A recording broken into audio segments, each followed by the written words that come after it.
Hi, I'm Tasia Schroeder, and today I'll be covering patient precautions prenatal precautions patient education. I'll start by entering into the patient's room, closing the door or the curtain for patient privacy, performing my hand hygiene, and then I'm going to introduce myself to the patient. Hi, ma'am, I'm Tasia. I'll be your nurse today. Can you please verify your full name and date of birth? The patient will verify with two patient identifiers. Okay, Ms. Smith, so today the doctor mentioned that you are newly pregnant. Congratulations. He asked if I would come and review some precautions that we recommend taking during pregnancy to ensure safe and healthy pregnancy. Is that okay? Okay, so let's start by talking about food. Most food is okay to eat during pregnancy, but there are some that we recommend avoiding. The big ones would be raw or undercooked meat, seafood, eggs, as well as unpasteurized dairy products, deli meat, hot dogs, and unwashed produce. All of these can carry bacteria like salmonella or listeria, which can pass through the placenta to the baby and cause developmental issues such as seizures, paralysis, or blindness. They can also cause preterm labor or miscarriage. We're also concerned about toxoplasmosis, which is a parasite that can cause infection. If it crosses the placenta, it can cause severe developmental problems or miscarriage.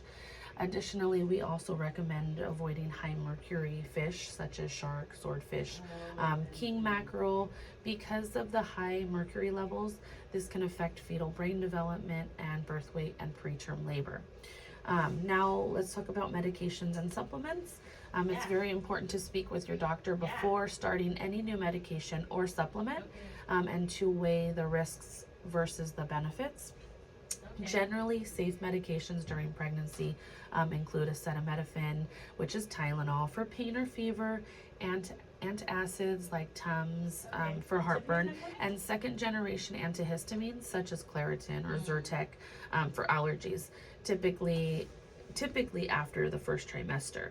Medications we recommend avoiding would be like NSAIDs, that's things like ibuprofen or Advil, naproxen, or Aleve, as these have been linked to birth defects. Certain prescription medications also are contraindicated, like isotretinoin for acne or ACE inhibitors for blood pressure. Your doctor definitely will review your medications to ensure the safety of you and your unborn child. We also will recommend avoiding aspirin unless prescribed by your provider, as it can increase bleeding risk. Recommended supplements include prenatal vitamins, folic acid, vitamin D, calcium, and iron. However, we do want you to avoid excess amounts of vitamins, especially vitamin A, E, and we want you to avoid herbal supplements such as saw palmetto, black cohosh, and aloe, as these are also associated with birth defects. Next is environmental exposures to avoid during pregnancy, which include lead, which can be found in old paint or contaminated water. If you have home renovation projects planned, we definitely want you to consider postponing or delegating them, as lead exposure can cause neurodevelopmental issues for the baby. Definitely avoid excessive heat, such as hot tubs, saunas, prolonged exposure to extreme heat. This can cause dehydration, dizziness, low blood pressure, preterm contractions, neural tube defects, and even miscarriages in some cases.